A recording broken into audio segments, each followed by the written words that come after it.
बात भी नहीं करते, जानते भी नहीं है। वो क्या है, विचारों का प्रदूषण, गंदे विचार, विकृत चिंतन भरे पड़े हैं जो हमारे बच्चों के कोमल मन पे दुष्प्रभाव डालते हैं और छोटे छोटे बच्चे गलत दिशा में भटक जाते हैं क्योंकि उनका मन अभी इतना स्ट्रांग नहीं है। तो ये गायत्री मंत्र की आहुतियां जो दीप के माध्यम से पड़ती हैं, वो क्या करती हैं, वो जब वातावरण में जाती हैं तो विकृत चिंतन को काटती चलती है, नष्ट करती चलती है, समाप्त करती चलती है, यानी जो वैचारिक प्रदूषण है उसको वो दूर करती है।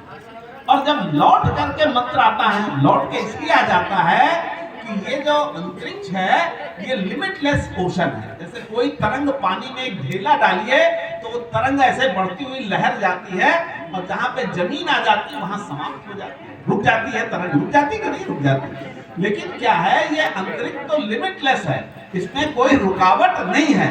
जो मंत्र बोला वो अंतरिक्ष में जाके लौट करके फिर हमारे पास आता है। क्यों?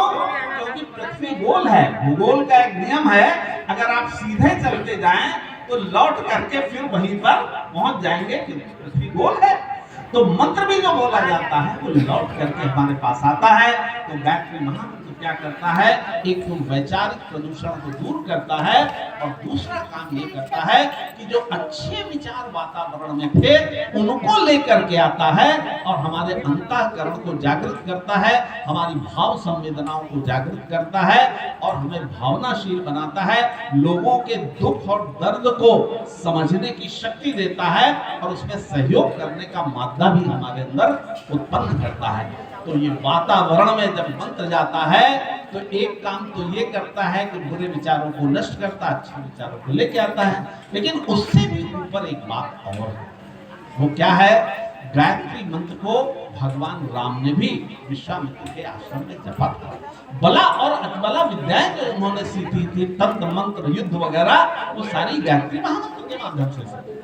कृष्ण जी ने संदीपन ऋषि के आश्रम में जो मंत्र जपा था भाई और बहनों, वो गायत्री मंत्र ही था।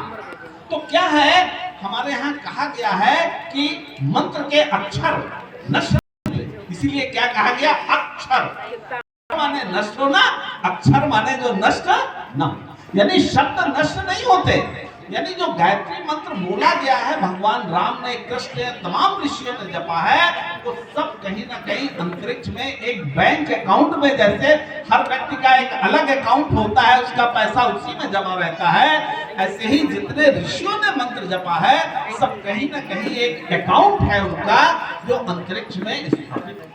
और कौन जाने, जब हम गायत्री मंत्र की आहुतियां देते हैं, गायत्री मंत्र का जप करते हैं, हम किस भावना से जुड़ जाते हैं। तो कभी हो सकता है भगवान राम के मंत्र के अकाउंट से जुड़ जाएं जो उन्होंने गायत्री मंत्र जपा है, कृष्ण के, पराशर के, तमाम ऋषियों ने गायत्री मंत्र को जपा है, और जिसके अकाउंट से जुड़ते हैं, जिसके शब्दावली से जुड़ते हैं, जिसकी शक्तियों से जो ब्रह्म के रूप में स्थापित है अंतरिक्ष में, ये शब्द साउंड वेव्स उससे जुड़ते हैं, तो उसकी भी, उस ऋषि की भी शक्तियां हमको इन एडिशन मिलती हुई चली जाती है। तो कहने का मतलब यही है कि ये महामंत्र है, इस जप से पूरी दुनिया का कल्याण होगा। और जो आने वाला समय मुश्किल है, क्योंकि ईश्वर ने हमको दो चीजें स्वतंत्र रूप से दी, एक तो हमको कर्म करने की स्वतंत्रता दे दी और एक सोचने की भी स्वतंत्रता दे दी कि आप अच्छा बुरा कुछ भी सोच सकते हैं। लेकिन भगवान ने एक तीसरी चीज भी दी। क्या तीसरी चीज दी? उसका नाम है विवेक। उसका नाम है विवेक। लेकिन आज विवेक को इंसान इस्तेमाल नहीं करता, अपनी प्रज्ञा को इस्तेमाल नहीं करता। वो कहता है कि हम पढ़ने में इतने इंटेलिजेंट हैं, तो हम डॉक्टर बन गए, इंजीनियर बन गए बड़े, तो हमने अपनी बुद्धि से ही तो इतना पैसा कमाया, इतने ऐसे क्रिएट करे, तो ये सब हमारा ही है। लेकिन भाई और बहनों, ये जो इंटेलेक्ट है, ये बुद्धि है, ये परमात्मा की दी हुई एक धरोहर है, एक अमानत है, जो किस लिए दी? समाज के कल्याण के लिए।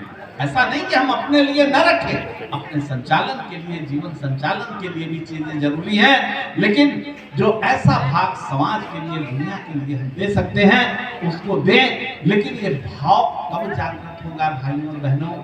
ये तब जागृत होगा जब एक ऐसी शक्ति मंत्र के रूप में आए जिसके अंदर दो ताकत है। तरंग दुनिया में करोड़ों लोग हैं, इतने लोगों के मन को कैसे आप बदल पाएंगे? इसको बदलने का एक ही तरीका है, कोई ऐसी चीज है जिसके अंदर दो शक्तियां, क्या शक्तियां हो कि जो पूरे विश्व में व्याप्त हो जाए तुरंत, और दूसरी शक्ति उसके अंदर ऐसा रसायन हो, ऐसा केमिकल हो, ऐसा मटेरियल हो जो क्या करे, उसके मानस को बदल दे, उसके मन को बदल दे, उसकी प्रज्ञा को जगाए।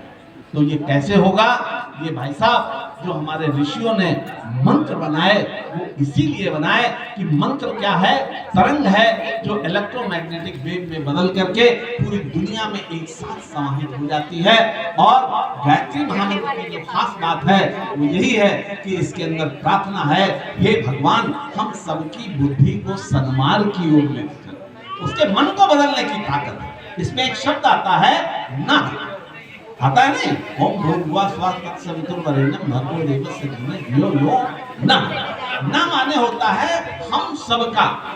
आपने कभी संस्कृत पढ़ी हो तो फर्स्ट वचन, सेकंड और पूरा बहुवचन आता है। मैं नौ अहम आवाम वयम कहते हैं या कहते हैं मैं नौ न।